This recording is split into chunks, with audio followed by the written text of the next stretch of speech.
So, listen to me. What have you guys done? Can I do the opening thing because I'm already ready? Okay, it's on. You just talk. I'm making sure everything's running right. Is it already? Yes, it's on. So I could be alive? Oh, yeah. Okay. Hi, people of Doom. The people of Doom are not podcasting, but except you guys are people of Doom. Ha! A joke. Joke, orange juice joke. Okay, no, it's not an orange juice joke. It's your joke.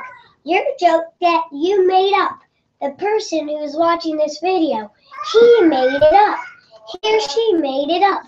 The person who's making it up is you. You made it up. You made it up.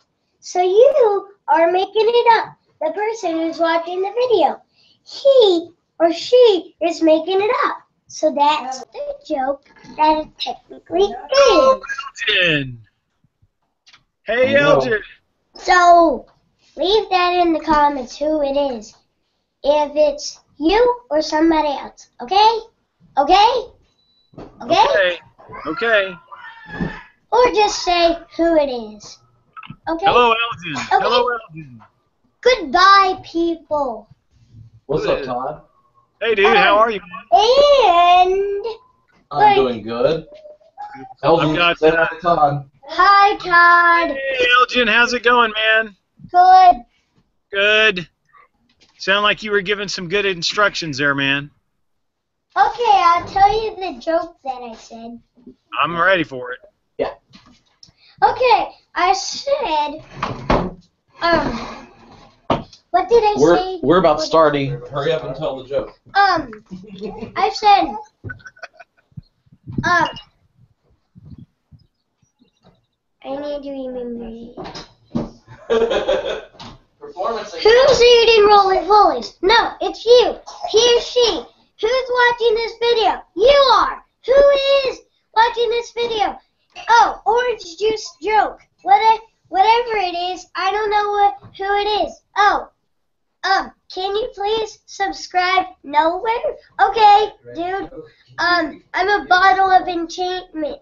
Oh, I am an orange juice box. Oh, who are you? You're Todd. No, I'm a pair of jeans. What are you? You are a tree.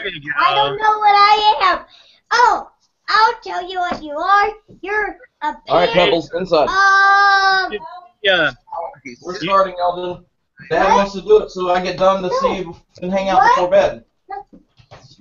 What were you going to show me? House. Let's go. What bottle? I'll tell you when we're done. Come on. And then you can say hi to Todd. Okay. Can you put that down below? Can you answer that question? I'm already done.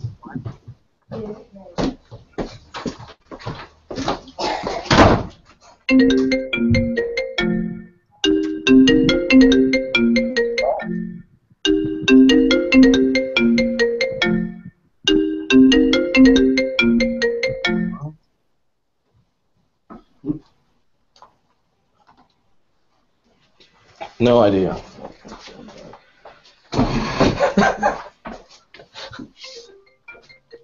Is that? Oh, that's yours. Oh, it must have been mine. I was sitting there trying to figure out why. Yours is ringing. Hey, I got the elder Sheldon with me. What's up, Charlie? We're killing little Uncle Jacobs. Well, everyone needs a good uncle. Yes. He's flat. But he's good. Yo, Pete. Yo, who's that? Is that Todd? How are you, man? Yep. Hey, how's it going? Hey, it's all right. You did good Saturday, man. You too. Oh, thank you. It was fun. I had a great time. Yeah, it was. It was good. So I was very pleased with that. Hopefully you got some book sales off of it. Oh yeah, well, Millions. millions. Yeah. Can't wait to hear Boo will kind of like edit it down and can't wait to put it out there. What you're saying is edit out you yelling at us? Yeah. Were you there for that bit? I did see that. Yes, I did. Yeah. Yeah. They've done that before. I've warned them. We've warned them before. But Hey, there's no they should teaching. respect. Hey, Pete, they should respect their elders. Amen, brother. Absolutely. Absolutely. Is that light like right on your face? Like, is it too bright? Nah, it's fine. I don't mind it. Like, so.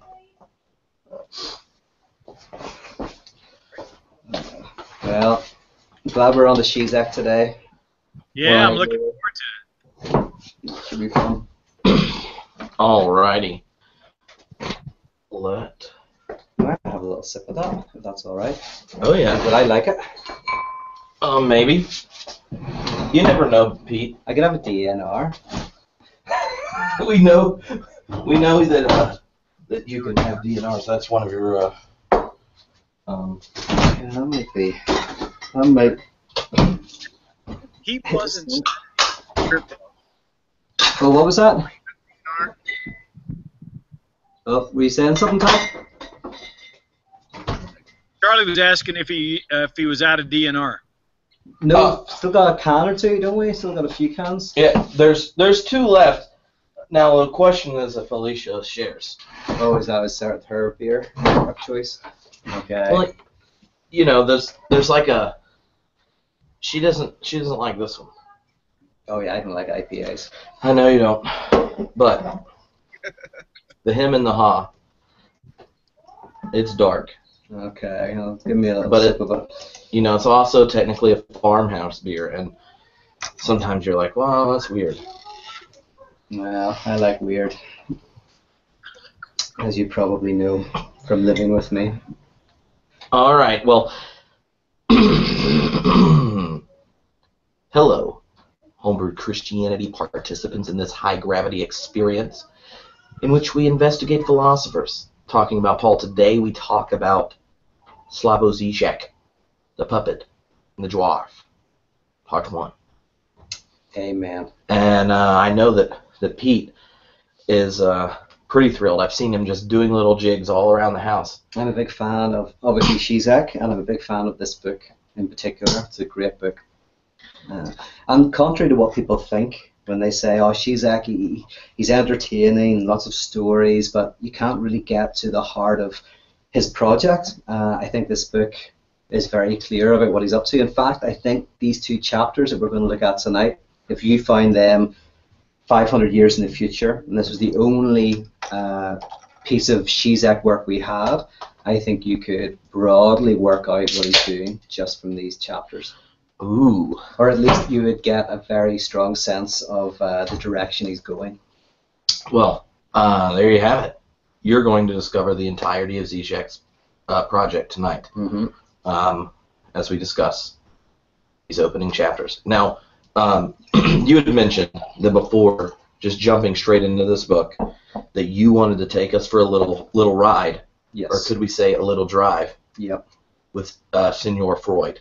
Absolutely. Yes. All right. Yes. So will we start there? Yeah, let's start there because I feel like getting kind of the psychoanalytic background to what Zizek's going to do will significantly help when we turn to his conversation with Badu, his conversation around Paul, and then the question of religion's role in the modern West. Plus, everyone should know that in the next week or so, there will be an excellent introduction to Lacan that we recorded this past week with yes. Tad DeLay. And if you have not checked out Tad's new book, God is Unconscious, then you should check it out because he will explain it. It's a great book, yeah. And it'd be helpful. Anyway, so tell us what it is that psychoanalysis is bringing into this conversation of philosophers with Paul that we need to have in our head as we start to wrestle with Zizek. Yeah.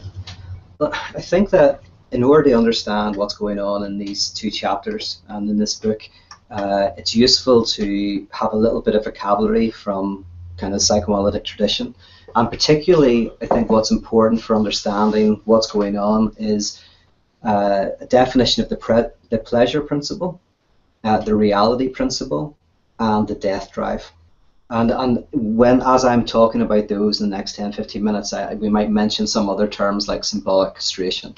But very broadly, Freud at the beginning of his work isolated what he called the pleasure principle, which governed all of life.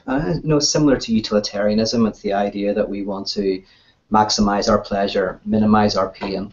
And in simple terms, it's actually to get rid of excitation in our bodies, to get rid of excess energy, to relax. So, like sunbathing at the beach, just kind of sitting with a beer and a cigar, and whatever you do just to relax. Or after you've done a vigorous workout, just being able to sit in the sofa and watch TV.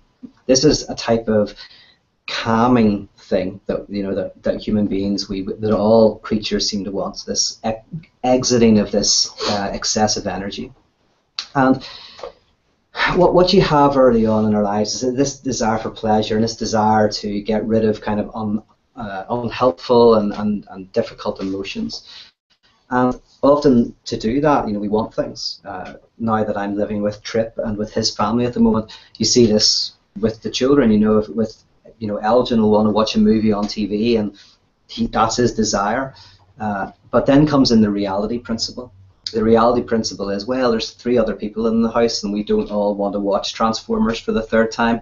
So or really sweet YouTube videos. Yes, actually, we don't want to watch Minecraft all day. Every day. I can't understand Minecraft. But so the reality principle kind of kicks in, that there's some condition to your pleasure, something that's stopping you from getting what you want.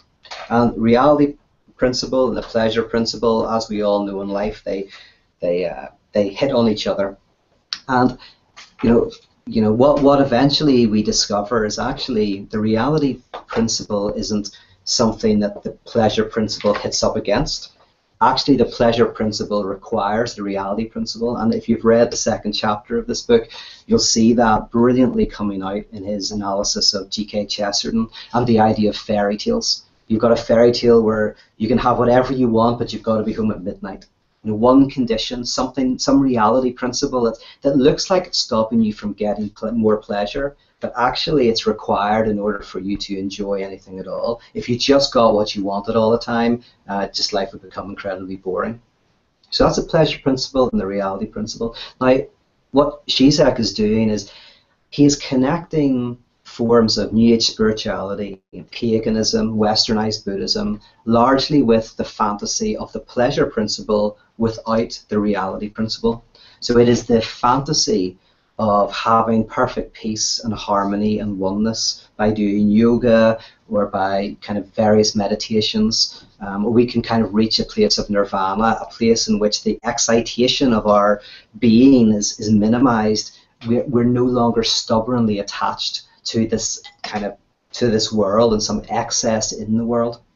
Like Zizek elsewhere has used the example of monks whenever they were sexually attracted to somebody, they were often trained to imagine that person in their innards. They're full of half-rotting food and guts and blood, and this desirous kind of beauty is kind of an illusion. The reality is we're all disgusting. If you look closely enough at our skin, it's porous, and we want to turn away from it.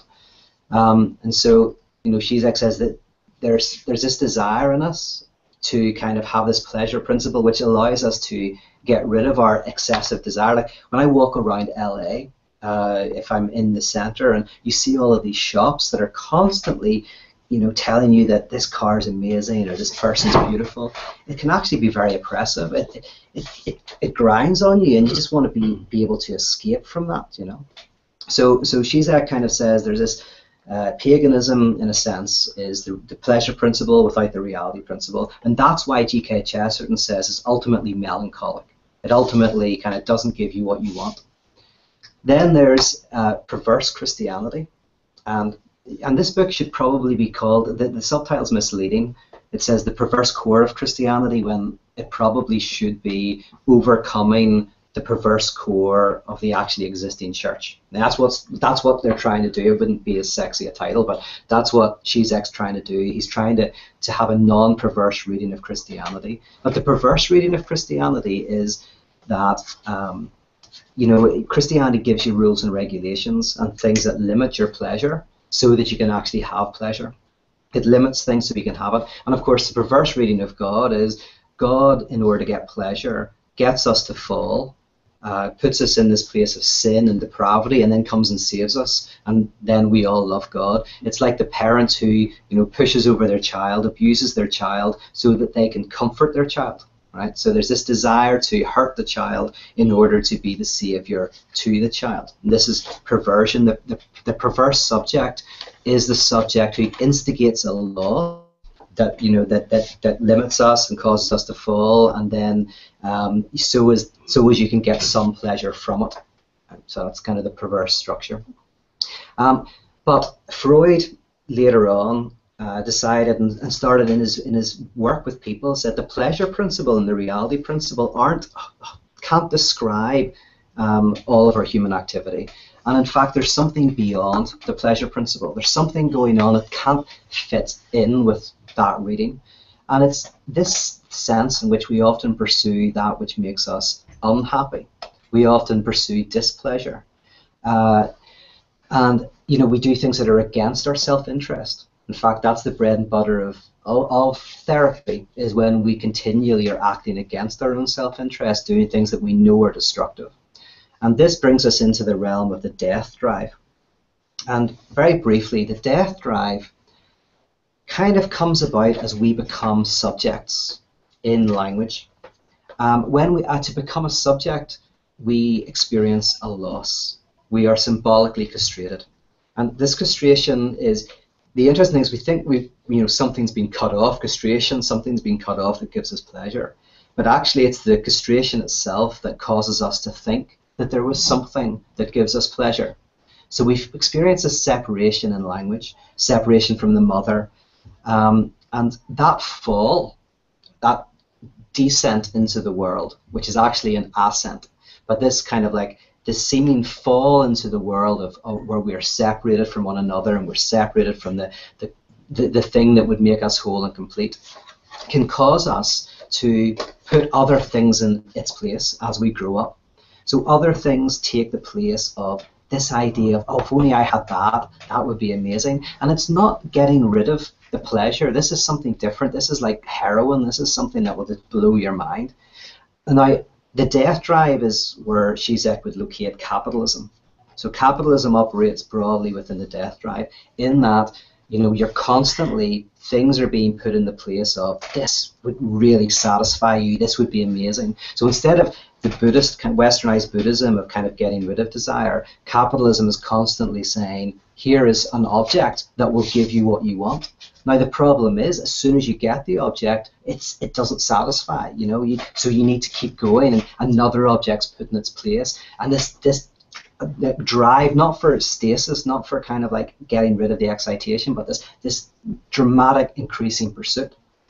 Would you say that, so then like, let's say like advertising, as opposed to going, do you want a real experience or whatever, and this real experience is this bit of pleasure, all the discourse is around more saying, you have a lack, you have a lack, you have a lack, and if you want to get rid of that lack, here's the object that gets rid of it? Is that yes. Absolutely. Now, but here's the interesting thing, is Zizek would also, I would say, he also places materialist Christianity in the death drive. It's in the register of the death drive as well. So the problem with the death drive is actually it's not a problem. The problem is misrealizing where the pleasure is in the death drive. So in capitalism, the problem is not that it connects with our death drive, which you've got as a human being. It never ends. This has nothing to do with reality principle. The death drive doesn't take no for an answer. This death drive is like just this ongoing, forever awake thing. The problem is it mislocates where the pleasure is. It keeps saying the pleasure is in this object, rather than the pleasure being in what it being in the lack, in the loss, in the sacrifice. This is actually where the pleasure is. And there's a book that I'm reading at the moment by a guy called, I think it's Todd McGowan anyway, called Enjoying What We Don't Have. And he uses the example of sports. So if, say, capitalism, saying consumerist, you watch an advert that says, have this Ferrari and then you'll be happy, right? So there's the object. In sports, there's an idea that there's your team. The team's going to win. That's what brings happiness, seeing your team win. But actually, I'm not into sports. So when I come in and I'm watching Trip watch sports, which he's watching at night, we've had conversations where I'm like, I do not understand this. No, it's not just not understand it. Like even trying to explain to you the role American athletes play in our one true religion, the National Football League. Yes. Like, it's confusing to you. Yes, well, no, that's completely confusing, but I got it recently when I was actually rereading this, is that for me, I know nothing about the players. I know nothing about their sacrifices. I know nothing about their story. I just see two teams kicking a ball around, right? So if it was all about just the winning, that would be interesting, but Tripp keeps on telling me, no, this person, this is their story, they went to this school, they won this, they lost this, etc., etc. There's a whole narrative. And actually the pleasure of watching sports is not in the win. Now the win's quite pleasurable, but it's actually in all of the sacrifices, the story, the background, all of the things that are kind of invisible to me. All I see is a game. You see all of the invisible stuff behind it. One of the things I thought of when we were discussing this and talking about today is that I actually never miss the Lakers podcast, even though the season's been so bad, sometimes I can't muster to watch the games. Yes. So I will listen to the podcast, like what we're going to do in the off-season, trades, how our horrible record gives us a certain percentage, get a certain pick. I will follow all the little bits about Kobe's rehabilitation and watch more the games of good players that may end up on the Lakers in the next 2 years. And you know who I'm talking about, Todd. And we're going to get one of those Thunder players. Anyway, but like that, I completely get what you're saying. Yeah. And the thing is, because I'm not in sports at all, but I remember when I was a kid, I think it was Manchester United were just winning everything. And it got boring. I think it even got boring for the Manchester United fans. There was something robbed. At first, of course, it was fun. You're winning everything. But eventually, they became uncool as well. People started kind of like supporting other teams more. So if you could fantasize about a perfect team that never had to do any work and just always won, it would just ruin the sport. It would just ruin it. And that's why you don't win football. There's not 1 year that's going to come along where they're going to go, great, now we're going to find out who wins the football, right? And then it's over, and then we kind of go on to a different sport, because that's not the point. Now, this is the political edge, because I say in our contemporary world, you see the car, right? You don't see the invisible stuff that caused the car to come into existence, the workers, the raw materials being taken out of the land, the people who drove those materials to the workplace. All of this stuff happens to get that car to the place. But that's all obscured in our contemporary capitalist world. What you see is the car. And within the political project of psychoanalysis, you can say that it's actually on the side of the invisible, all the things that bring that product to around. So the death drive is saying that actually the pleasure is not getting what you want. You think it is, but the pleasure is in perpetually revolving around what you want, never quite getting what you want. There has to be some element of not getting that generates the desire. So we'll get into things. I know Tripp wants to say a few words as well. So I just want to kind of clarify again. Then the pleasure principle, broadly the fantasy that we can just have what we want. It kind of falls in with, for Zizek, into kind of paganism, westernized Buddhism, New Age practices. In LA, you see this all the time. It's that promise of you can have that perfect Zen peace. Then there's the pleasure principle and the reality principle, which Zizek sees as this is more reasonable. You kind of you have limits to your pleasure that allows you to have some pleasure, but ultimately there's a perversion to that, and he says that's not the ultimate horizon of meaning. And so then you have this other register that we constantly are in called the death drive. Capitalism is successful because it operates within and appeals to the death drive. But Zizek's interest in materialist Christianity is because it also takes into consideration the death drive and can appeal to that. but it doesn't obscure where the pleasure is. The pleasure is not in the having of the object. The pleasure is in the actual not getting what you want and somehow enjoying not getting what you want. Well, so one of the things one of it's a good example is like in most romantic movies, right? Like the movie ends the moment they're actually in a relationship. Yeah. Yes. What a way! How do you kill love? Have her say yes. Yeah. So except, and that's the thing, so what does a relationship look like that works? Is that just then? It's the Notebook, Pete. It's the Notebook. The Notebook. You not seen that movie? No. Out of all the movies, all right. Well, prepare your tears. Okay, but you have. It's not like that she's saying, "Oh yeah, as soon as you get the person, it's over." With the death drive, what you do is you have to find a way in your relationship to continually not get the other person, to have built into the relationship itself an internal obstacle. So, I should be like, Alicia, I'm not listening to you today, so that you still want me to listen to you. Yeah, that'll work. Yeah, I know. I can imagine how that conversation would go.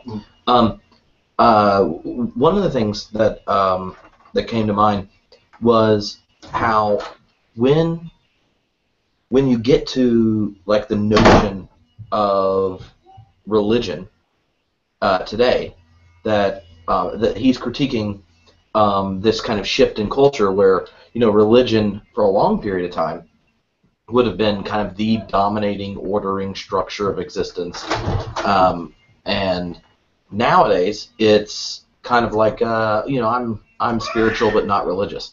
And that part of this decentering of religion from kind of the primary arbiter of reality, existence, and things like that, is that then people see kind of religions as like apps for their spirituality. That their spiritualities is kind of this, what human beings do in relationship to the world, and like, but then once a religion becomes kind of like an app for your spirituality, then then it switches essentially, right?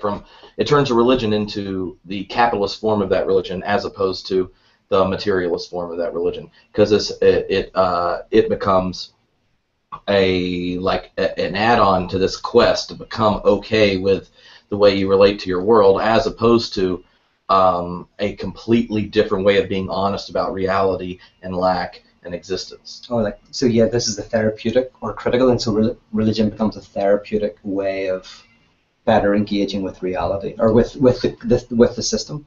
Yeah, well, I mean, even if you just think of how many people in their quote popularizing of Christianity or in their articulation of Christianity for the masses, the assumption is that whatever the truth is of Christianity is something that can be abstracted from the tradition, the language, the symbols, and all this kind of stuff, and communicated at a generic level that then is applicable in every person's spiritual life. And I feel like Chesterton is like the hero of the not that. Yeah. He's going like, there's not like this, so if you think of like the core of Christianity, the core of Christianity is not some perfect spiritual existence.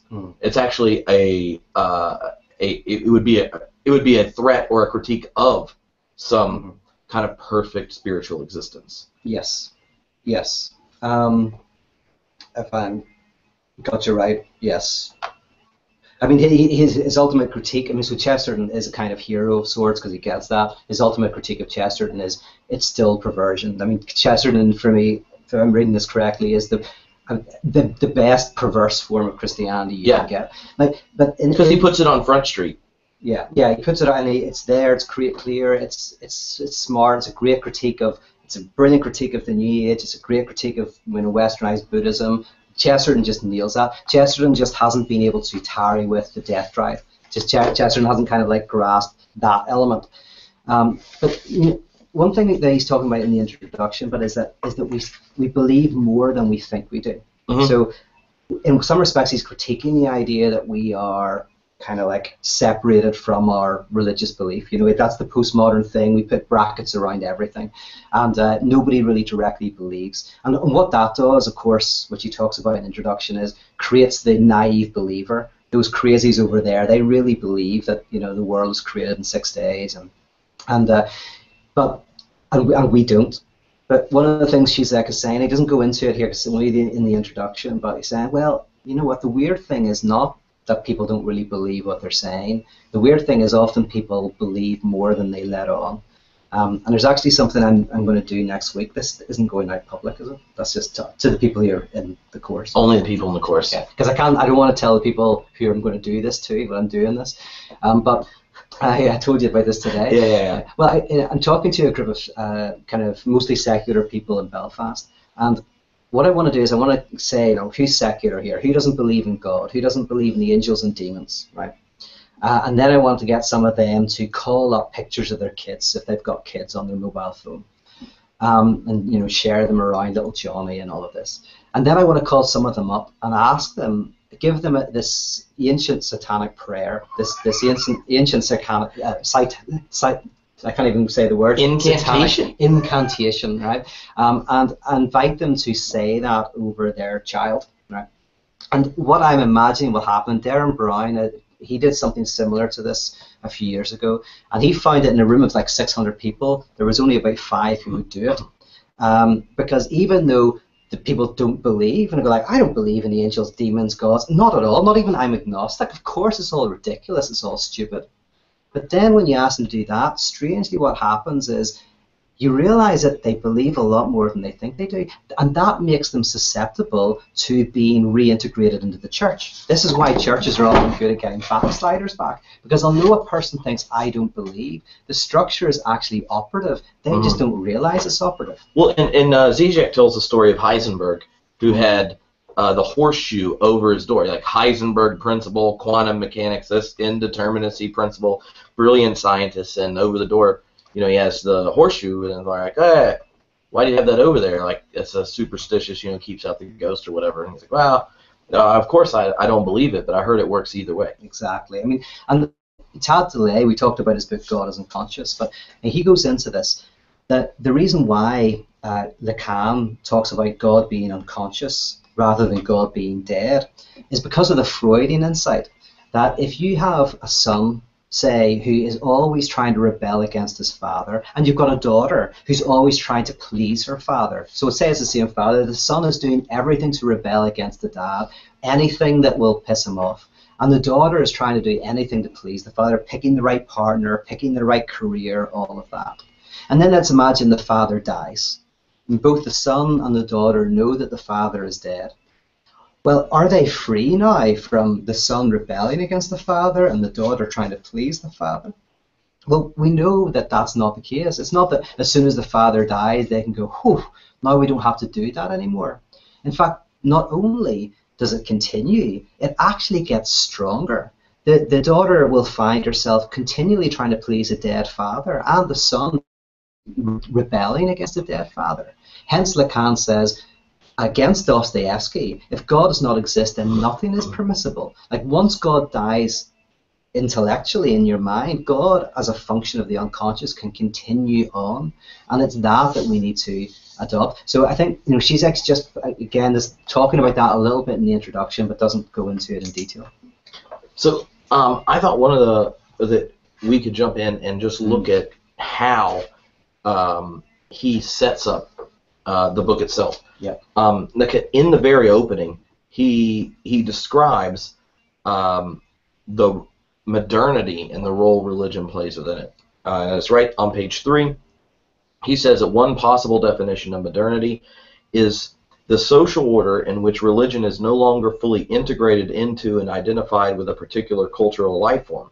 It acquires autonomy so that it can survive as the same religion in different. And that switch is which religion underwent this transformation when at the rise of modernity, when the same time nation-state capitalism, usually under democratic forms, became the operative power that kind of controlled the economy and religion functioned as the place in which you became good agents of the state and participants in the economy.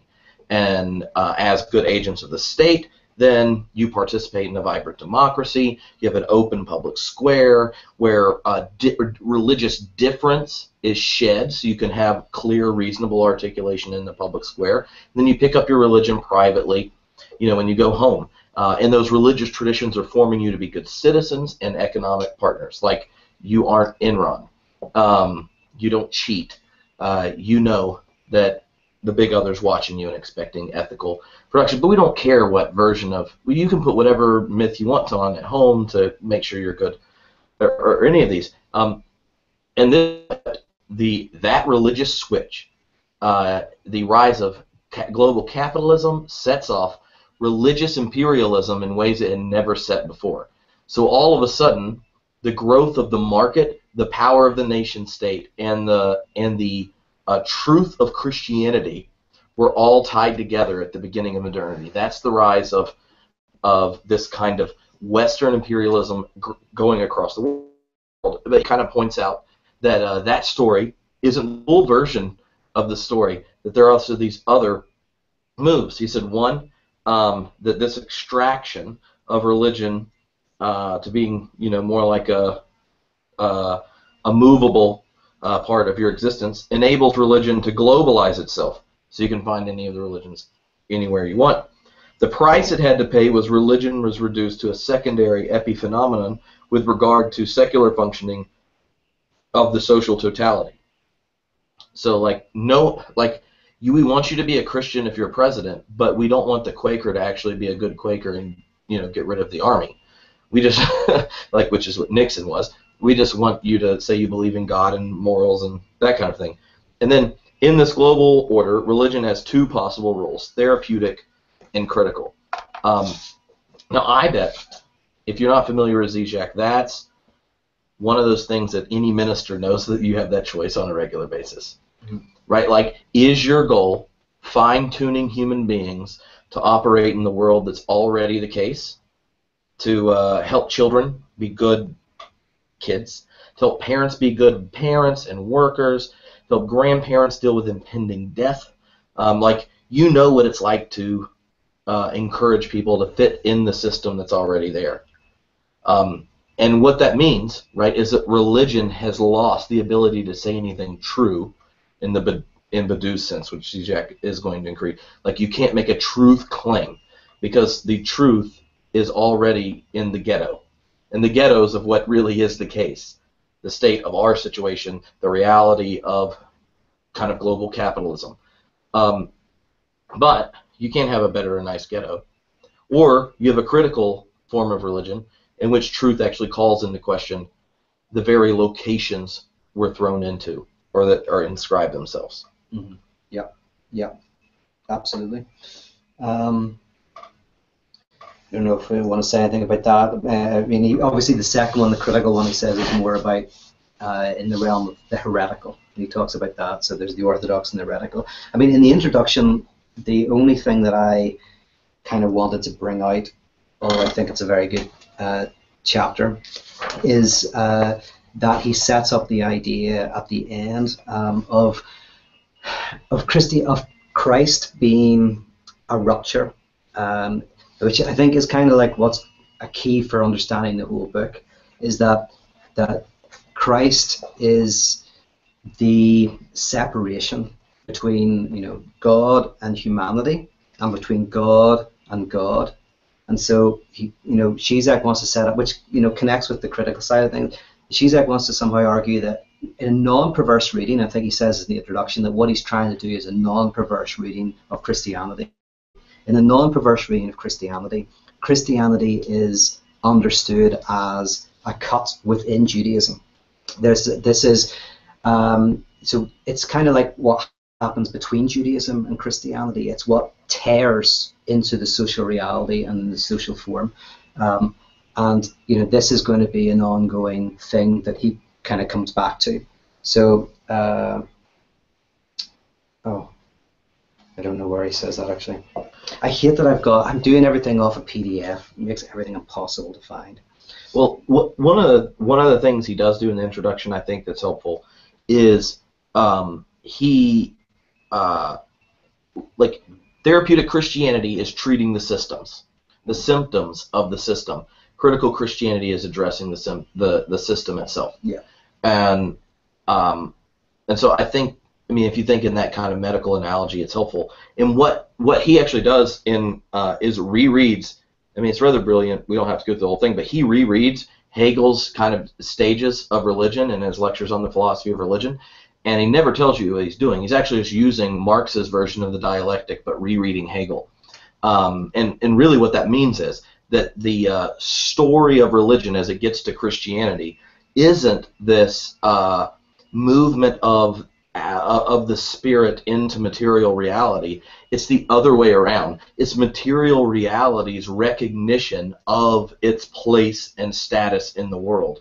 And so when he gets to that bit on, and the rereading of Hegel is like pages 4 and 5, but then he gets to that bit where he defines the Holy Spirit, which is, where is it? Talks about, page 9 and 10, where he says that the Holy Spirit, and here he's quoting Lacan, is the entry of the signifier into the world. It is certainly what Freud brought us under the title of the death drive. What Lacan means at this moment of his thought is that the Holy Spirit stands for the symbolic order as that which cancels, or rather suspends, the entire domain of life, lived experience, the libidal flux, the wealth of emotions, or, to put it in Kant's terms, the pathological. When we locate ourselves within the Holy Spirit, we are transubstantiated. We enter another life beyond the biological one. And then he goes on and makes the connection to Paul, and he says, and I think this is the part you were looking for, that in a way Paul betrayed Christ by not caring about his idiosyncrasies, the ruthlessly reducing him to the fundamentals with no patience for his wisdom, miracles, or similar paraphernalia. He was, in a sense, looking at Christianity and becoming. What is effectively repressed with the established Christian doxa, which is, you could just think dogma or praise, is not so much its Jewish roots, its indebtedness to Judaism, but rather the break itself.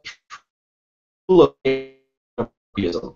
Paul did not simply pass from the Jewish position to another position. He did something within, and to the Jewish tradition itself. What? And he asked the question. And it's this move where that notion of the Holy Spirit is transubstantiating the material reality, that the divine move is to do that to all of reality. What is it that religions end up doing is isolating this transformation, turning it into a product, and then giving you access to it. Mm-hmm. And that the story of Christianity is actually the transubstantiation of the material world.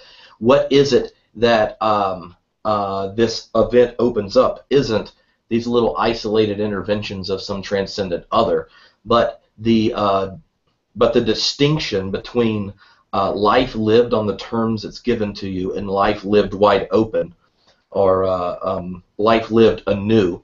That reality itself gets transubstantiated. That's the work of the Holy Spirit, as opposed to this kind of gift of the transcendent other to the world. It's the world coming to understand itself as the horizon and reality of meaning, as opposed to it being like intervened or put upon. Yeah, and you know, another way for me to think about that epoch of the Holy Ghost, that is, you know, traditionally. Creation stories have three parts, where there is an original blessing, then there is a fall, and then there is a return to that prior state. And anything can fall into that fantasy of like childhood dreams. So, you know, it was better whenever I was a kid, or when I was going out with that person. There's a fall from some prior perfection, and there's a desire to return to that. What this is saying is the fall is the start. It's not original blessing like Matthew Fox or something like that. It's original sin. You know, it's original sin. Which is original comes first, and lack sin. You know, that symbolic castration comes first. The birth of human beings is the birth of language, the birth of the signifier.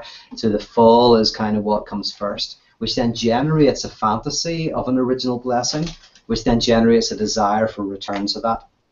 And what needs to happen, in a sense, is that we escape from the illusion of there being an original blessing, which you see in Christianity all the time now, especially in liberal Christianity.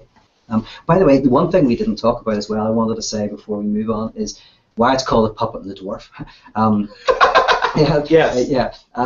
So in like the 18th century, there was a chess machine, the first chess computer, and it had a puppet, and you played this puppet that would kind of like, it was called the Turk, and it would move the pieces, and people from all over the country would come to play the Turk, and it was this amazing thing. Well, nobody ever figured out exactly how it worked, but they say that there was basically a dwarf inside the machine, and the dwarf had certain mirrors that allowed him to see what was going on outside, and he moved the Turk, the puppet's arms. So what was visible was the puppet, and this wizened man was inside, behind the scenes, controlling everything. And so Walter Benjamin, philosopher, he used this as an analogy and said that the puppet was historical materialism, and the dwarf was theology. So there's a theological core to historical materialism, from what I remember.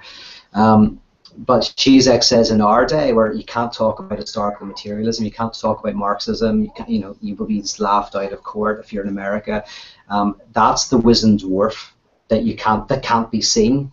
But there's a revival of theology, especially with deconstruction and this messianic call of the other, and variety of kind of Gnostic forms of spirituality. Theology is actually talked about all the time. So the idea is actually historical materialism. Materialism can be the heart that actually drives theology, and we can use theology as a way to get people to embrace materialism. So that's what Zizek's doing again. If you want to get to the heart of his project, why is he interested in theology? Well, in a sense, it's a puppet that is very good, and at the heart of that puppet, what's controlling that puppet, not perverse Christianity of the actual existing church, but the materialist Christianity that he advocates in this book. That theology can be a delivery mechanism for it. And more than a delivery mechanism, but delivery mechanism's an okay term. But it's also already like a puppet, right? Like, I think that's the other thing he's doing, is showing how religion is already a puppet of global capitalism, and that Christianity is working against itself. With this dwarf uses Christianity to the opposite ends of any form of fidelity. Yeah. Like, even maybe we want to say something about what Lacan's kind of notion of the signifier and that kind of bit, with that he's talking about the Holy Spirit as a signifier entering into the world. Like, when the Holy Spirit enters into the world, then you have two different ways of relating to the world, not the signifier as God's up there, out there, and elsewhere. But then you have two different modes of being in existence, and that is that's another way of looking at what he means by the Holy Spirit having the potential of transubstantiating reality. Mm-hmm. Okay, yeah, because I didn't read it like that, so I'm interested in that. Well, like I read it as basically the introduction of the signifier into beings, creating us as humans, as creatures of language. But you're saying it's about two different ways in which the signifier operates.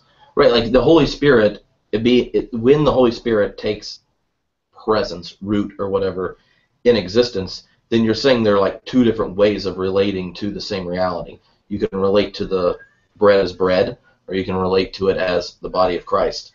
And so as opposed to meaning being opened by something transcendent of the present, the meaning is a different relationship to it, which is like the event opens up reality in a different way. Okay, I took it in a much more kind of like before the signifier enters into being, we relate to the world much like other lower life forms interact with the world, with a world without symbolism, without in the real, not the traumatic real, but a pre-symbolic real.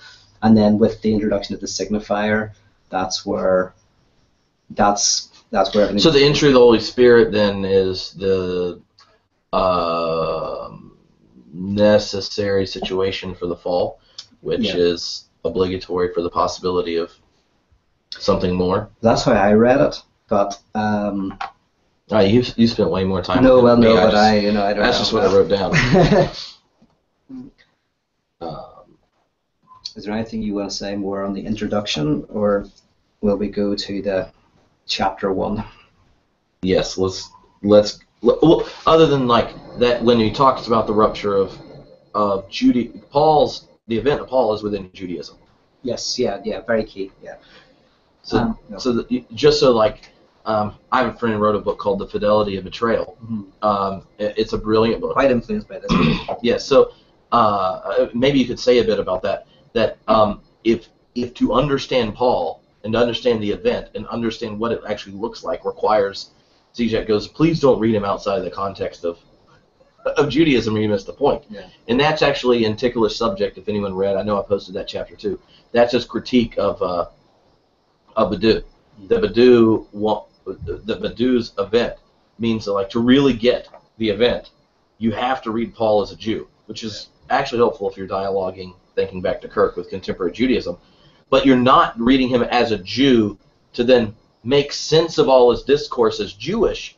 You're reading him as a Jew to realize just how freaking crazy what he was saying is doing. That's the key. So he's, Zizek is reading him as a Jew, but not to integrate him into Judaism as such, but to see how radical a Jewish thinker he is, as a breaking with so much. Yeah. So this is like, it's an event. Yeah. So that's why, like, even Taubes said, like, Paul's the arch Jew. Yeah. Well, and we've, in terms of like, moving into the first chapter, we've actually touched on many of the themes already. I mean, the book opens up, the first chapter opens up beautifully with just that vision of saying, you know what, we always take it for granted that God coming into the world, the eternal entering the temporal, the infinite coming into the finite, is this descent into the world. But what if this is actually, an ascent?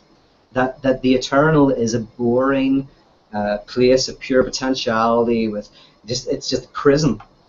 And in order to experience life, the eternal has to enter into the temporal. The infinite has to enter into the finite. And I'm reminded of what was it? Troy? Was it? There was a film came out and Brad Pitt was in it, I remember, but he was fighting. It was the battle with the Trojan horse and all of that. What was that film called? Remember? I know the film you're talking. Because it's the bard in the Odyssey sings the song of the battle, and he's Achilles. I know. Yeah. So anyway, there's this point where Achilles enters into this temple, and the temple acolytes are there, and he says to the temple acolytes, they say, are you not like, embarrassed about what you're doing, etc., etc. And he's like, you should fear the gods. And he says, what? He says, like, I don't fear the gods. I don't care about the gods. I don't worship the gods. They worship me. And then he goes on to say, they would prefer to have one day where they could experience the possibility of loss and therefore know what it was to have something, to taste death and therefore to know what life is like. They worship us. And that's this ancient idea that actually it's boring. If you have just pure life and pure atemporal existence of pure potentiality, there's something horrible about that. And entering into the world is something wonderful. And so the book then plays on this theme in various ways, and Zizek's very good at that.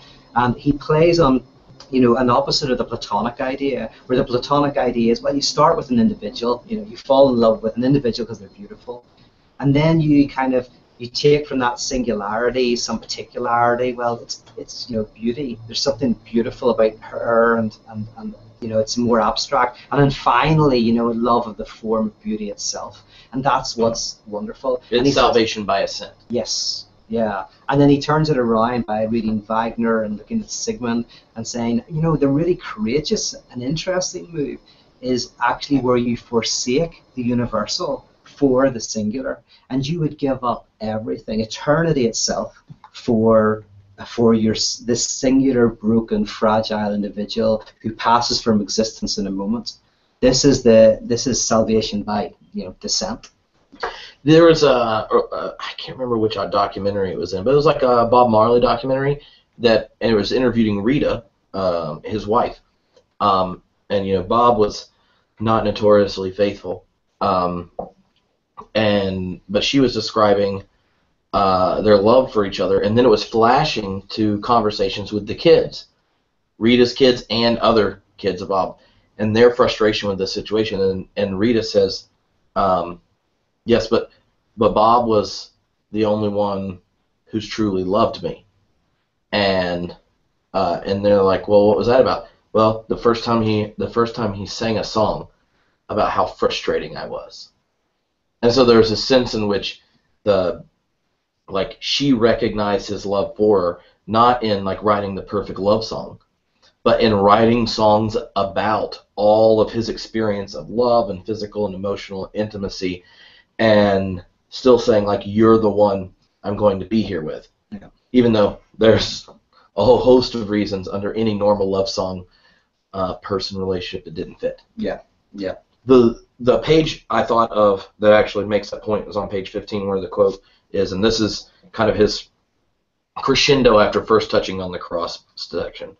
He says, in the standard form of atheism, God dies for men who stop believing in him. In Christianity, God dies for himself. In his Father, why hast thou forsaken me? Christ himself commits what is, for a Christian, the ultimate sin. He wavers in faith. Mm-hmm. So what then is the inversion that's going on there, and that kind of notion of the cross, and then the relationship to this materialist account of God? Yeah, well, so this all plays into Zizek's attempt to read Christianity in a non-perverse way. So instead of it being, as I say, God playing a massive game, really for God's pleasure, making us fall, creating the conditions for that to happen, so that then He can, save us and make everything good. And you only have to save one for God to be nice. Yeah. How do you mean? Like Paul has it, even if there's only saved one, kind of God sets the game up. We suck so bad. Everyone deserves, obviously, eternal conscious torment. Yeah. So God doesn't have to save everyone. Just a couple, and then you realize how good God is. Yeah. I mean, when you think about it, it's it's a rather monstrous idea. It's a rather monstrous idea, and he means perverse in a very technical term again, of that kind of setting up. So that in a perverse relationship, say the masochistic relationship, where you get someone else to set the law. This other tells you what you can and can't do, and then you kind of sexual kind of punishment for that or whatever. That what you're trying to do is make the other create a law, and they create a law that then you transgress, and you transgress and get pleasure out of that transgression. So it's this. That's some kind of perverse structure, and you see something kind of in a similar way happening. So then you've got to go, well, how do you read Christianity in a non-perverse way? Is that possible? And that's where he comes to, looking at the relationship between Christ and Judas. So is Judas, the ultimate bad guy? And he has three types of betrayal. He talks about aesthetic betrayal, where, you betray someone just because you want to see them broken. You just want, for money or whatever. It's just like this perverse type of, betrayal. And you get that some of the Gospels where Judas is just doing it for cash, or because the devil entered him. Then you've got the ethical betrayal. And an ethical betrayal is where you betray somebody, some individual, because they're about to betray their own cause. They're going to show their impotence. You kill them off so that the dream can stay alive. You kill them just at the moment where their impotence was going to show. So that, and he uses the example of Martin Luther King. Martin Luther King was going more towards socialism, more critical of capitalism. If Martin Luther King had survived, potentially America would have turned on him. But he died at kind of the right point to be able to become a saint.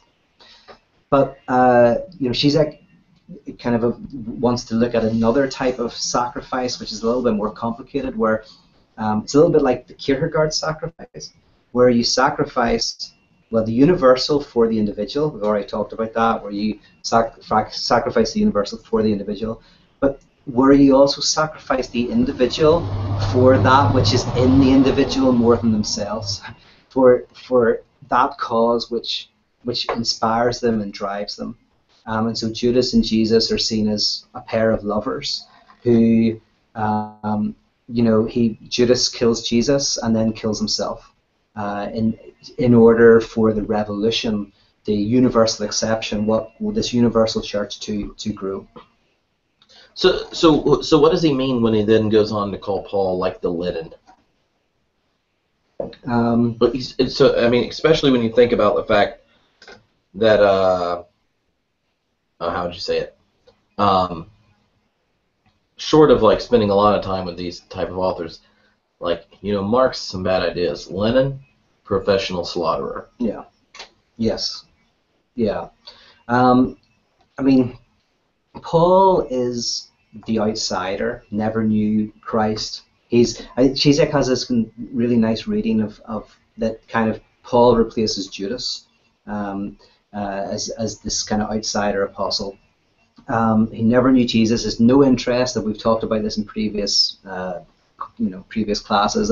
But Paul has no interest in the idiosyncrasies of Jesus and what he had for breakfast and how he tied his shoes or anything like that.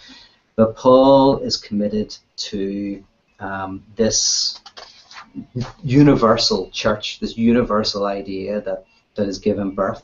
So I suppose in a sense, that's why Paul is to Christ what Lenin is to Marx, to some extent. But what do you think? You've probably got something good to say. No, just in the sense that, an idea means nothing until it's materialized.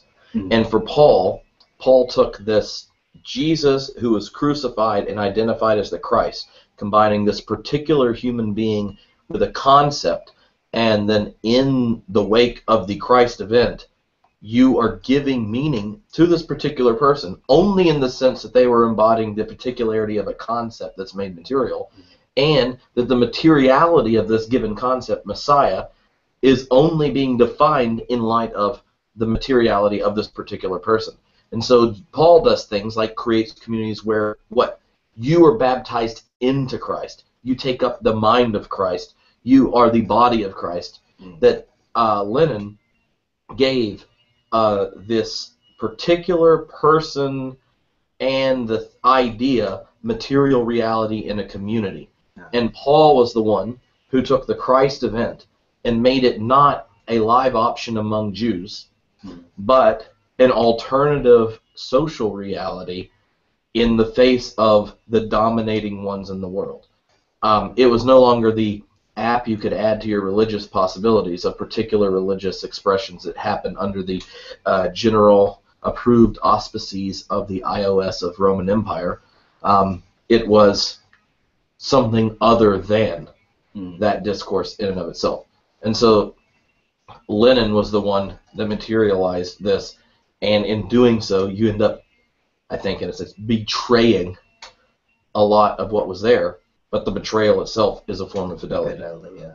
And I mean, Zizek has a beautiful comparison and contrast with Caesar. Caesar was an individual, Julius Caesar, who is killed for the sake of the universal, the republic, and so now Caesar becomes this universal term. But Christ is the opposite. Christ is this universal term, the Messiah, and that is individualized into Jesus. Jesus Christ becomes like a name of a singular individual. So this is a movement that somehow, instead of kind of like abstracting, is actually about a real historical. It's about history. It's about materiality. It's about individuality. It's in the world. I thought I had marked that passage. Not Caesar. Oh well. Are you sure it's in chapter 1? It might be in the introduction, actually, maybe. But no, I think it's chapter 1, the very beginning. So here's a good question. What does he mean when he constantly kind of? I mean, this is one of the critiques he's doing of Buddhism, where he's like, the ultimate source of evil is compassion. These type of statements. Yes. You read it and you're like, how is this related to Christianity? I thought we love our enemies. Yes. okay, when you see him do stuff like that, well, and this gets us into the whole thing of violence. I know, I wish I had the book, but is for him, love is violent. This is why in the introduction, which is so key to everything, is that the Christianity is a rupture. It's a sword. It's a cut. It cuts the world up into bits, and it privileges one bit over the other. And we don't like this. I like Zizek not just because of what he says. I like what he says, but I like what he's doing. He's seducing you. He's taking terms that like everybody's turning away from, and then he kind of like just adopts it. His strategy he uses in reading is profound, But he says love is violent, not simply that you will do violence because you love somebody. Sometimes you hurt the people you love most, and that kind of thing. But the very act of love itself is violent because it chooses one person over another. It says you don't count for anything, and you're amazing. You're everything. And so he's critical of this kind of like he's critical of the whole nirvana thing for a few reasons. So firstly, he says that the problem is it's called in the pleasure principle. It's very, very clever when he sees this. Is the desire to get out of the crazy LA consumerism, right? Is a form of the pleasure principle, to get rid of the excitation and to have perfect peace. Why do I want to do that? I want to do that because it's pleasurable, right? So the very desire to, in a sense, be unplugged and just sit in my room being completely content is actually what the pleasure principle ideally wants. Mm-hmm. But so that already is caught up in the wheel of pleasure and reality principle, all of that.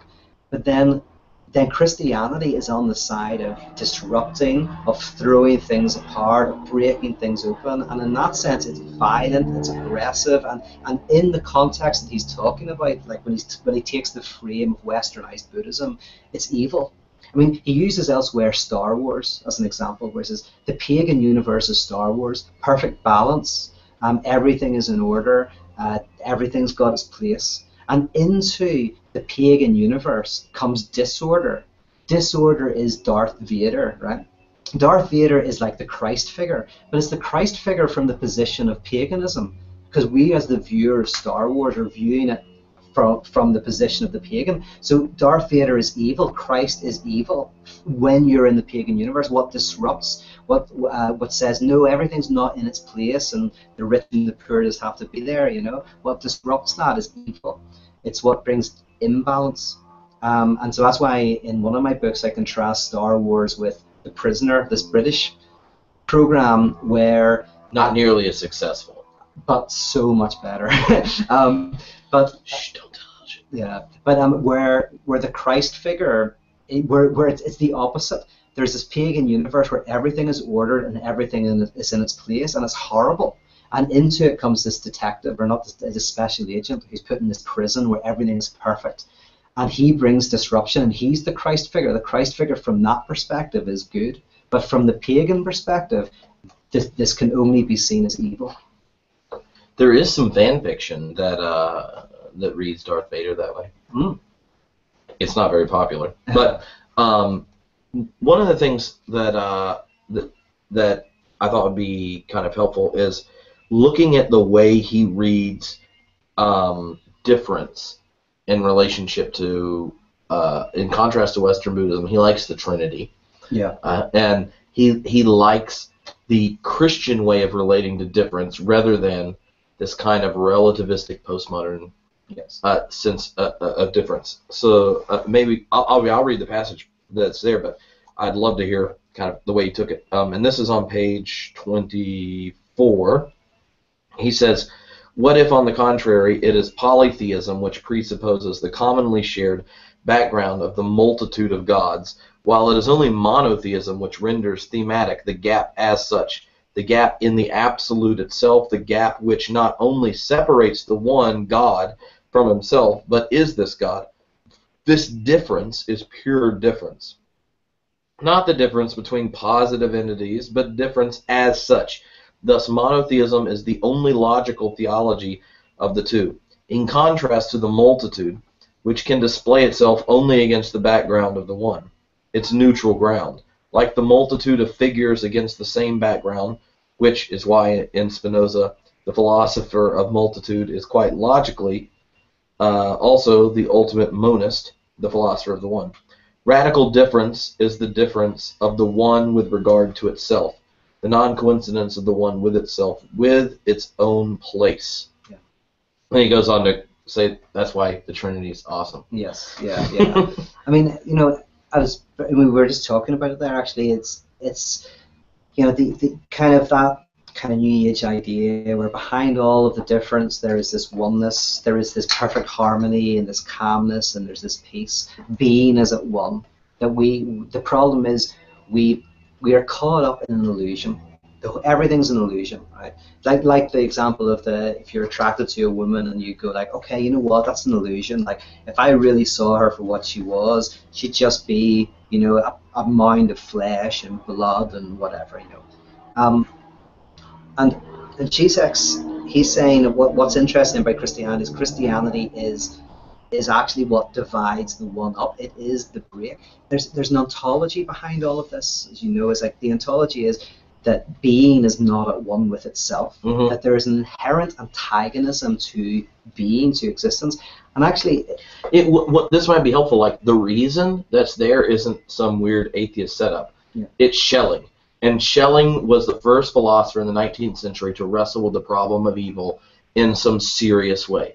And so Schelling thought that to explain evil and still have a deity that has some character that's redeemable, love, and freedom, is to postulate this notion of the nothing. And that in the heart of the divine, there's a depth dimension, a deepness that does not have the possibility of working itself out without an other to work itself out with. And so that the absolute, to really be the one who loves in freedom, to wrestle with the problem of evil in existence, then history, materiality, the other is required. Yeah. And it's a great, at some point that should come up in a high gravity. But Schelling is the background to this. Yes. And it's middle Schelling, if anyone's really particular. Which I've only briefly touched on. So, but I need to sometimes. The little bit I've read, Schelling is an exciting writer. There's amazing ideas there. But anyway, yeah. So there's this antagonism. I mean, I was reading something today that was, trying to argue that, in one sense, you can understand that the universe is a type of zero. There was zero at the beginning. There's zero at the end. And how do you conceptualize what we have now? And you can kind of conceptualize it by saying that matter is +1 and antimatter is -1. So if you get +1 and -1 together, you get 0. And so at the moment, at the birth of the universe, there was like matter and antimatter. So much of it was colliding and disappearing. But the bit of the universe, the bit that was left over, is matter and antimatter. And so we're still living in zero, but there's this inherent antagonism that generates everything. That's a very non-specialist way of saying it, but there's this, and you see it in evolution. I mean, you see it if you watch Herzog. Herzog's brilliant at this. He sees the fact we've got oil is the death of millions and billions of things. Why was I saying all of this? Sorry. We're talking. Yes, monotheism. One is that he's saying, yin and yang. That's about two different things, but behind it is the circle, the one. Every time you have the multitude, there is this something, Atman or whatever behind it, the one. And he's going like, well, Christianity is interesting because it is the antagonism itself. And he gets that because he says that's what Christ is. Christ is this really weird. Christ is God, and God is the separation between God and humanity, and not only that, Christ is a separation of God with God. There's this weird thing where Christ names the antagonism. Now, and he finds elements of this through Paul and through the text, but he finds this ingenious that Christianity, strangely, it breaks up Jew, Gentile, slave, free, male, female. It breaks up the systems that try to kind of find harmony and all of that. And that's why it's violent. He uses words like evil. It's this thing which erupts. Now the key is, which is not in these chapters, where he goes with this is Christianity divides, and it says that is brilliant and that is terrible or whatever, right? the key is, what does it say is brilliant? And what I think is going on behind this is exactly what I was saying with the car. You know, the car is not the brilliant thing. It's what is hidden, all of the work, the labor, the oppression, all of the stuff that's behind it. Christianity divides the world into kind of the haves and the have-nots, and is always choosing the have-nots. It's the disruption of what is for what isn't, and that's why it's connected with the death drive. Capitalism is what, for Zizek, mislocates the pleasure in the object that can be seen, what's in. The death drive, properly understood, the enjoyment is on the outside, what is unseen, what is excluded. And just as the individual has to strangely enjoy not getting what they want, the suffering, the thing that actually taking pleasure when you don't get that guy or that girl that you want, and somehow finding something in that. In political terms as well, we identify and get pleasure not in what is. We divide the world up and we get pleasure from what is excluded from not getting what we want. This is a question that I'm interested in on page 26, and this is, I think, one of the ways of get just how radical he means monotheism to be. H. Richard Niebuhr, Reinhold's brother, wrote a book called Radical Monotheism, and in it, he's radical. His book is very like a political theological account of a lot of what Tillich does, but this one of his schema, the way he does the thing, brilliant. And this is what it reminded me of in here, where Zizek says, furthermore, it is not so-called exclusionary monotheist violence secretly polytheistic. And then he says a bit underneath it, for that reason, true monotheists should be tolerant. For them, others are not objects to be hated, but simply people who, although they're not enlightened by the true belief, should nonetheless be respected since they are not inherently evil. Mm. And what H. Richard Niebuhr does is to go like, most Christians are henotheists. Right? They're not polytheists in that they have this like kind of world of pure multiplicity, but they actually do envision a world where there are tons of different competing realities, and you have your tribal deity, and your tribal deity is obviously the best, most powerful, most awesome one. But you still are wanting to take sides with your deity against these other so-called competition, deities. Yeah, and but a true monotheist, radical monotheism, actually obligates one to fidelity to one reality, which is the reality for all people, and hence you become the one who's most tolerant, most all these virtues that are there that are actually work against, which are actually worked against by most Christian communities, who, even though they say they're monotheists, they're technically henotheists, because they see Christianity as something to prove, either in the discourse of reason, competition of civilizations, or whatever it is. Yeah, so because he's talked about this in other places as well. And like for Zizek, that he makes a distinction between genuine fundamentalists and pseudo-fundamentalists. So a pseudo-fundamentalist is someone who, exactly what Tripp's saying, pseudo-fundamentalists, like, they are actually jealous of the world. You know, they look at the secular world out there, and you can tell this palpable sense in which almost is like they're either in competition with or they're jealous of, and there's this anger that generates it. The true fundamentalist for Zizek is quite benign.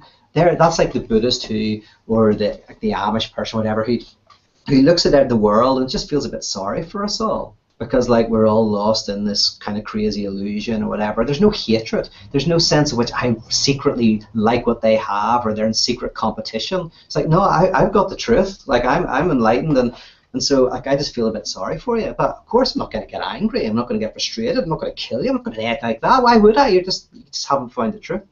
Now, I don't think he's saying that that's necessarily. He says that's a lot better than the alternative. But is he advocating that? Is that what love does? Is he saying basically, yes, so love does, it says, I love this, but it doesn't therefore say, and so everything else goes to the flames? Well, I mean, I think that's why he says, like, what if the most radical thing is straight, monogamous, lifelong marriage? This is our transition to chapter 2, Pete, which we're going to definitely look at. But he actually says that on let's see. Which we've got 10 minutes to do chapter 2. No, we started a few minutes late. Okay. But on page 36, he said, what if in our postmodern world of ordained transgression, in which marital commitment is perceived as ridiculously out of date, those who cling to it are the true subversives? What if today's straight marriage is the, quote, most dark and daring of all transgressions? Yeah. Well, this is where in chapter 2, brilliant stuff again. From what I remember, he starts off with Cohen how boring it is to see these kind of transgressive artists who are like masturbating on stage and using excrement, all of this kind of stuff. And he starts to, in a variety of clever ways, set up the idea that the law and its transgression are actually really intertwined. Society doesn't just tell you what is acceptable and what's unacceptable. It tells you the acceptable way of doing what's unacceptable. And so the law and its transgression become, deeply intertwined. And so those people who are trying to do kind of cool transgressive stuff, there's something very mundane and boring about it all. I'm just looking at my notes here to see where it goes. But yeah, and this opens him up to kind of a really interesting kind of take, where he starts to look at how not only is the transgression and the law intertwined in many ways, in many boring ways, but also sometimes you start fighting for something, and in the very fight for something or fight against something, you end up advocating it. So in the fight against terrorism, you become terrorists. In the fight for freedom, you end up taking away people's freedom. Luckily, we live in America. Yes, which is we would never have like an offshore place to hold combatants for indeterminate periods of time with no actual crimes to it. We'd never use drones to kill people and not really talk about that much, or create whole national security system that undermines the very freedoms and abilities for speech that the nation's founded on. And there's like in America, it's interesting. There's a separation between church and state, and so you fight for a separate church-state. But actually, in reality, church and state are so intertwined. Whereas in the UK, church and state are kind of in bed together. But the Church of England is just a place where you have like nice red wine and desserts. I mean, it's nothing, whatever. So you end up, fighting against something and then becoming it. And Zizek's point is, this is not just a strange anomaly. This is actually intertwined. And in psychoanalysis, it shows us, and he used the example of the anal phase, where a child who will not cede his or her shit because it wants to hold on to it and keep the pleasure, and not basically symbolic castration, not give up the pleasure. That becomes in adulthood the miser who won't give up his or her treasure. But it ends up in its opposite. The miser is the one who lives in a garage and doesn't spend any of their money and dies without having any pleasure. So the weird thing is, of trying to keep your pleasure and not cede it and not sacrifice it, you end up not getting any pleasure whatsoever. And this is where, which we talked about at the beginning, this is where he then goes into the pleasure principle without the reality principle, and then he kind of realized this is where he likes Chesterton. Because Chesterton realizes that we need external symbolic castration, external sacrifices in order to kind of enjoy life. He talks about how the pagans, in their direct attempt to enjoy life, create this melancholic life, and how actually with Sound of Music and J.R.R. Tolkien and these people I was reading this, remembering my experience in the charismatic church. On the outside we were all crazy fundamentalists and like not having a good time. We were having a blast. And I think a lot of my friends who were out like doing everything like that they could do with no restrictions whatsoever, they weren't having as good a time as we were with our restrictions. There was the enjoyment of like kind of not being able to quite have what you wanted, but not being completely unhappy, and also then of transgressing what you should do and all of that. There was lots of enjoyment in the fact that there was a law to break or to uphold.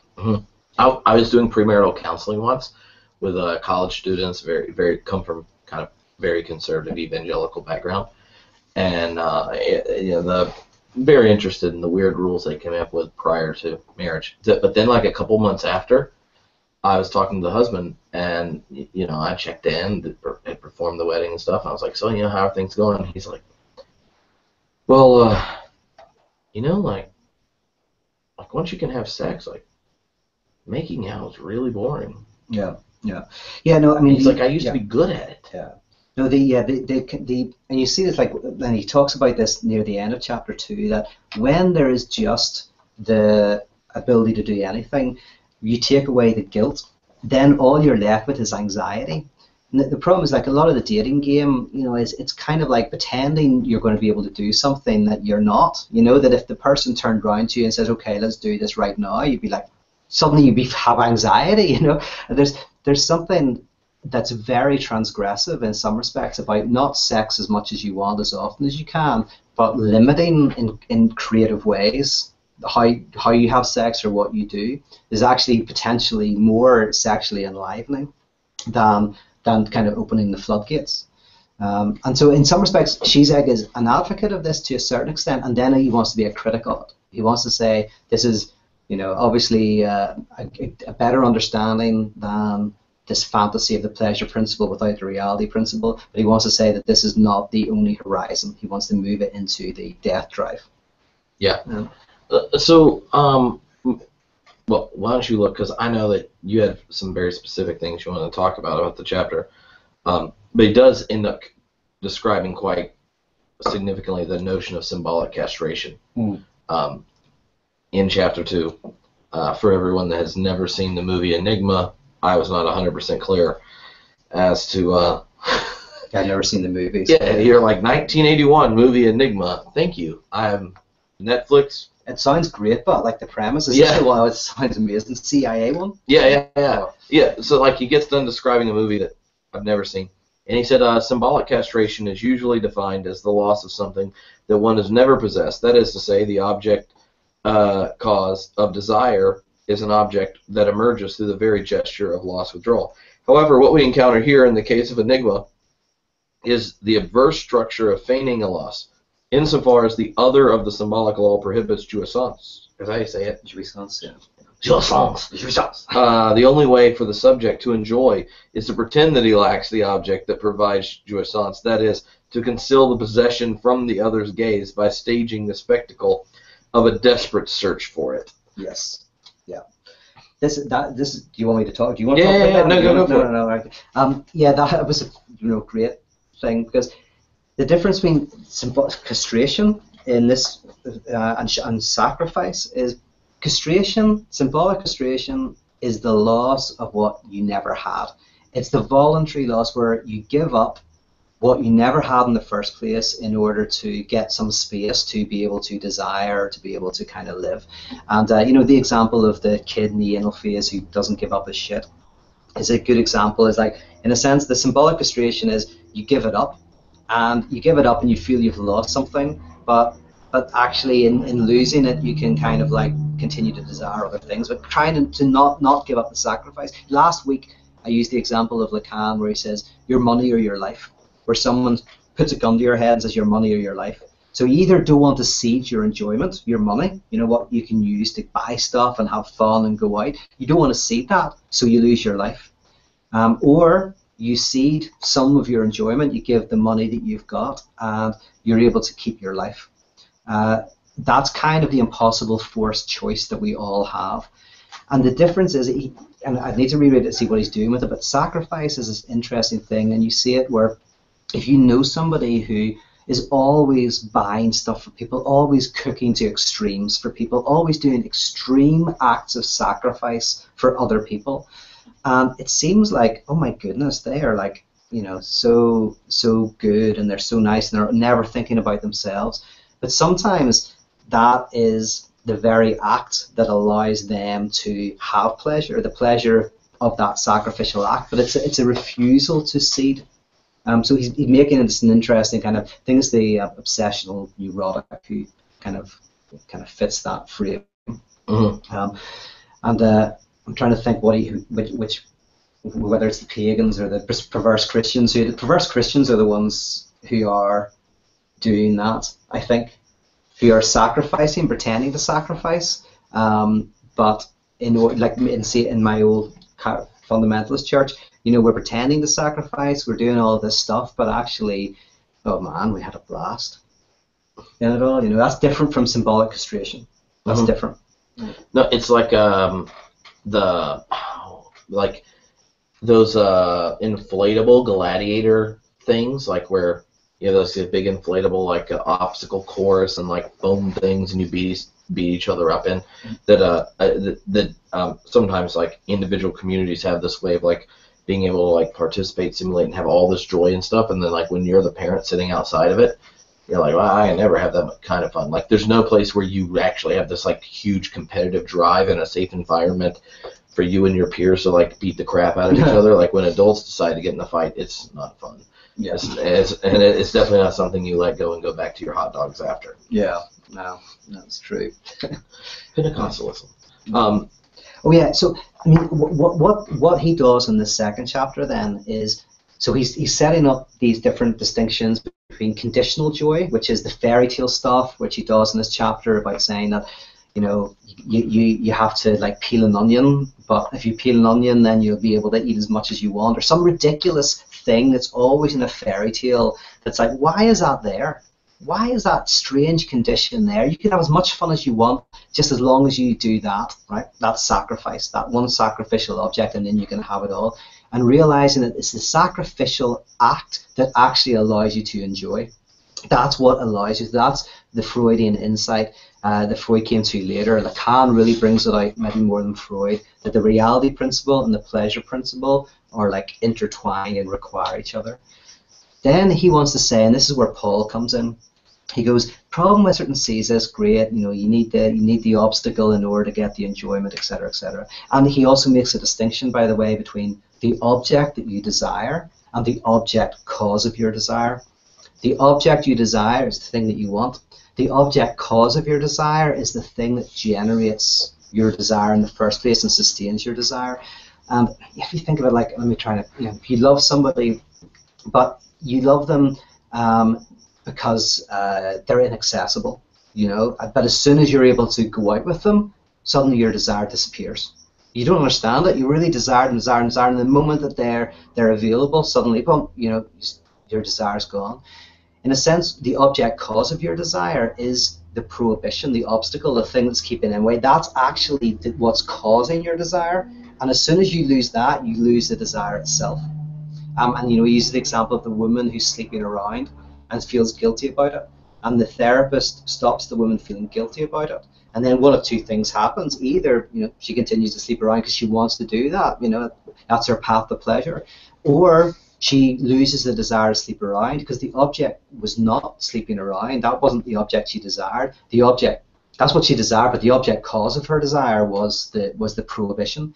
And what Zizek is saying is, with the death drive, is can we desire the object cause? Can we desire what we don't have, the thing that generates our desire? This is the key, not the object necessarily, but can we directly embrace the object cause of desire? But where Paul comes in is, G.K. Chesterton says, you've got the fairy tale, you can go to the party and have a blast and get drunk, be back by midnight. It's an external constraint.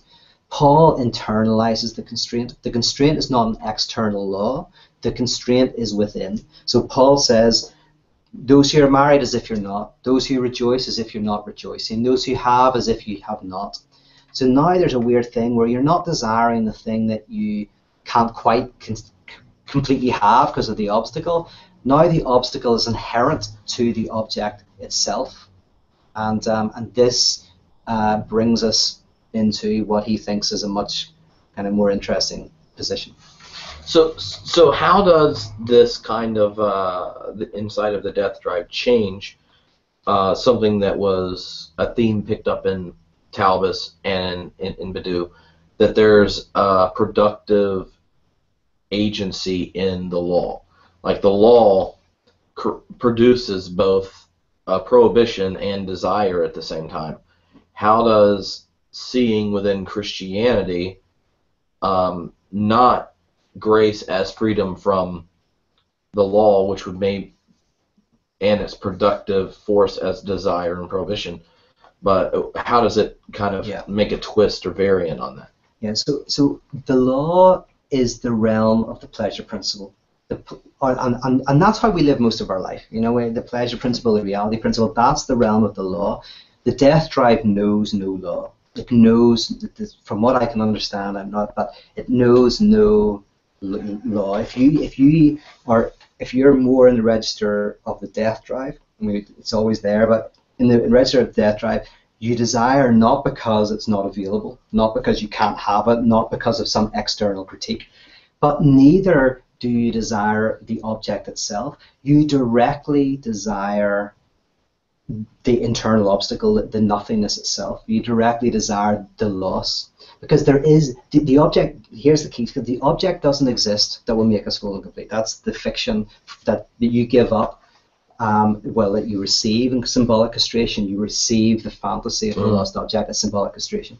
And consumerism says it can offer you that. The pleasure principle says we can stop you desiring it.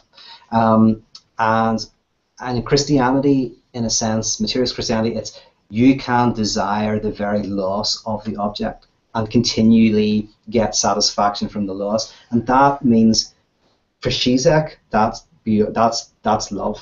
That the law is kind of the back and forth that you can't have. Love is pure affirmation. Everything is permissible. There is no negation. There's a pure affirmation of the nothingness itself.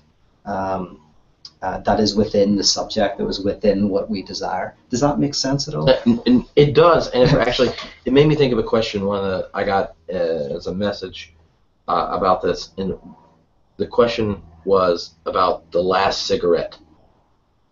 Is Zizek saying, like, that you can enjoy the last cigarette indefinitely, or do you smoke multiple cigarettes and enjoy them as the last cigarette? So the last cigarette, so you have the last cigarette, and then 3 months later you have the last cigarette, and then the last cigarette again. There's that. Right. Like you're the person that walks around with the pack with one cigarette in it. And they're always do you go home and replace it? Yes. Or do you, or did you smoke a cigarette, and then, like, you much rather just enjoy the experience of the last cigarette? Yeah, he actually explicitly uses an analogy like that in the second chapter, I think, where he kind of, and it's quite a complicated paragraph, but he basically says, he kind of sets this up. He says, is what we're looking for then loads and loads of pent up working, and then finally we get this thing, and bam, and then we kind of do that again. Is that what we're looking for? And he's saying no. That's not that. Yeah, in fact, he calls that compromising our desire. And I think it's compromising our desire because it destroys our desire temporarily, and it's in the pleasure principle. But yes, he's not saying that. He said, like, we all know that. That's like watching your team lose for 3 years and then they win.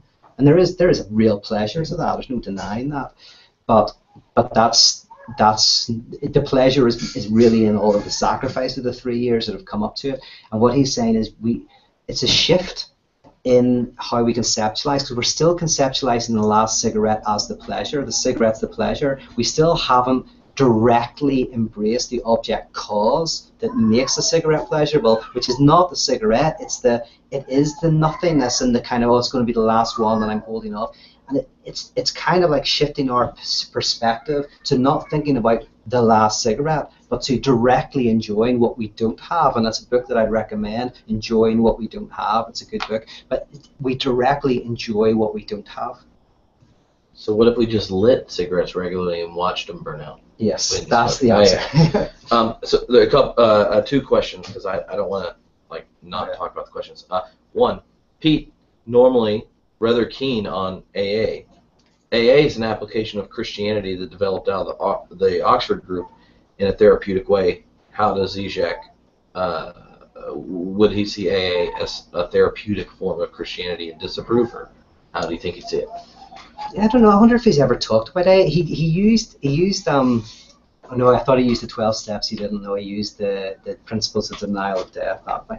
I don't know if he's ever used AA. If there's anybody out there, I mean, my guess is he'd be very critical. Like, I actually am critical of quite a bit of AA, but the bit of AA that I really like is the bit of pure grace and pure affirmation. There is no law saying you shouldn't drink. you should stop, you should do this. You're doing all of that to yourself outside of AA. That's all happening, right? The false narratives, the law, the pleasure principle, reality principle, the not drinking for 3 weeks. I got a friend who works on rigs, and he goes for a month at a time, and he doesn't drink at all. This guy's incredible, right? So he was very overweight, very ill, always drinking, and eating pizza, right?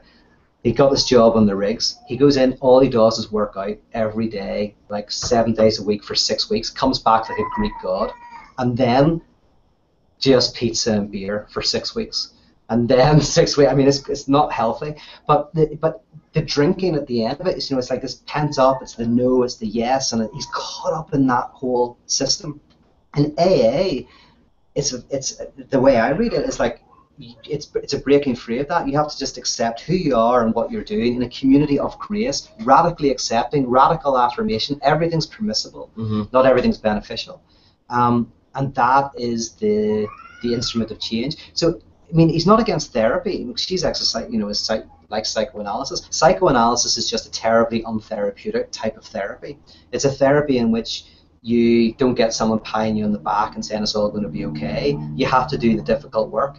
You have to look at the difficult things. But in a place where there's radical acceptance, you can say anything in the space. You're not going to be judged by it. In fact, if the therapist does anything that leads you to suspect that they judge it, positively or negatively, that can be detrimental to the therapeutic process. Place of radical grace, you speak it all out. And then AA offers some principles that you can kind of try that might make you better, and it's difficult stuff. So as far as I say, I don't think this is going against AA at all. I think it, but if anybody's out there and has heard Zizek say AA is terrible, let me know. I think part of it is like for Zizek, the phrase therapeutic isn't about you figuring out how to live your life in a robust way, because he's talking about the transfigured life, like human beings have the possibility of transubstantiation in a sense, to have this deep existence of living. The problem is the therapeutic as let us fine-tune these creatures so that they function well in the system itself. And primarily, like Lacan, it's ego psychology. So, in many respects, therapy equals ego psychology, ego therapy, shoring up the ego, shoring up that, and I'm totally against therapy in that sense. Any therapy that is shoring up the ego, is deeply problematic. It just alienates you more from yourself. But I think you can read AA not as a type of ego therapy. So in some respects, that's why I like psychoanalysis. Well, doesn't it begin with kind of like the failure of the ego? Yeah. Like how most of the time you go into therapy and it's 6 months later that the person ever kind of admits there was an issue to getting in there to begin with. But AA kind of begins with I am. Yeah. It's where you get the false narrative to fit with your reality. So there's a sense in which the ego has been saying, I'm fine, that's the ego. And also the way to do ego therapy in that sense is to go, right, you can do this, sheer force of will, you're a strong person, you can say no to the alcohol, right, I'm bigging up your ego and your narrative.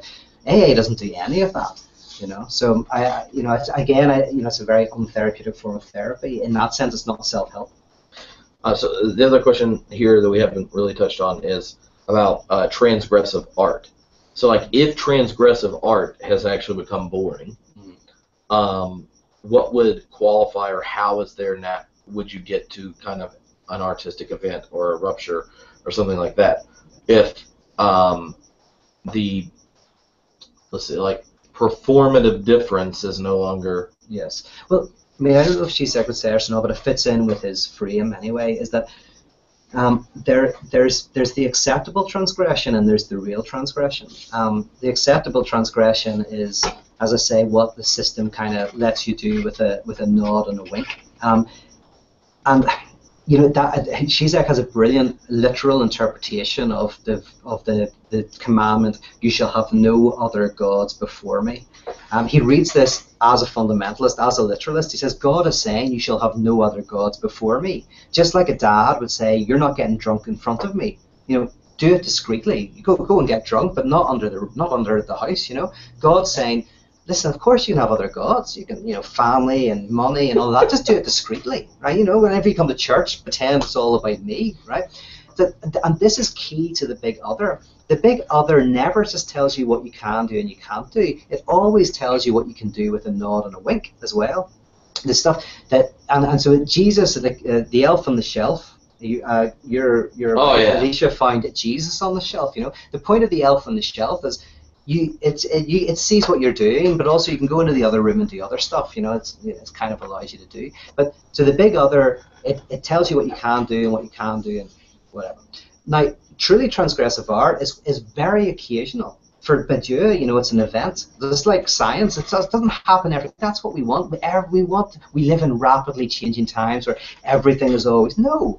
These maybe big movements in art world happen every 100 years. I don't know, but you know it when it actually shocks everybody. Like it really shakes up the system, and that's why he kind of says monogamy. In this example, and you've got to realize who he's talking to, which are people who are like trying everything. He said, in a world where everything's permissible and like everything's all the sexual stuff's going on, it's the monogamous person looks kind of crazy. But yeah. So it's true transgression, and the distinction between the jester and the joker. A jester is paid by the royalty to transgress, but in a way that's acceptable to the royalty. They're paid by royalty. If they do too far, they get killed. The trickster is the one who transgresses not within the regime, but against it. And that's why Zizek uses the beautiful example of protests. A protest where the government endorses it, tells you when you can come and when you can go, and you have to pick up all the rubbish. That's the acceptable transgression. The unacceptable transgression is when you stop the traffic, when you bring the city to a standstill. That's a real transgression, and that's a trickster transgression. And you know it because it fucks everything up. Mm. So speaking of transgressions, Pete's going to go see his mom when he's in Ireland. Yes, I am. So he's going to transgress the law of our schedule. Yes. And because Pete's like, well, maybe you should just have someone else sit in. And I was like, there's no way someone else is going to substitute for you the last time Zizek won, because it's Zizek and it's Pete, and I would like basically use it as a way to critique you in your absence. Like I would know that I would now have Zizek's text. I could pretend it was you and tell everyone why you're wrong. See, by the way, this is a good example of kind of like false belief or believing at a distance, because he always says about how he disagrees and how that, but I've never once heard you actually do the critique. So I think secretly the way that you deal with the trauma of actually agreeing with me is constantly pretending and saying that you don't and you object and you critique, because in reality I can't think of any time you've done it. So in other words, you protect yourself from the trauma of actually being my disciple by distancing yourself from it. Okay, so maybe next time I'll come out as a Rollindsian. Yes. Or a Rollinsiast. Which one do you like better? Rollinsian, I think. Rollinsian. Yeah. And that would be a very exciting event. Yes. Or back to my mom. Yeah, your mom. Oh, yeah. Because that's Lacanian. Anyway, so Pete's extending his stay when he's in Belfast so he can see his mom. So we'll email you all, and there'll be a slightly different time to do the last session, but that's good because we might have to miss a week, I'm afraid.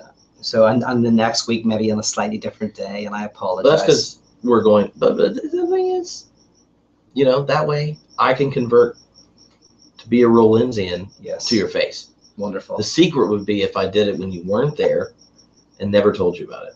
Okay. Yep.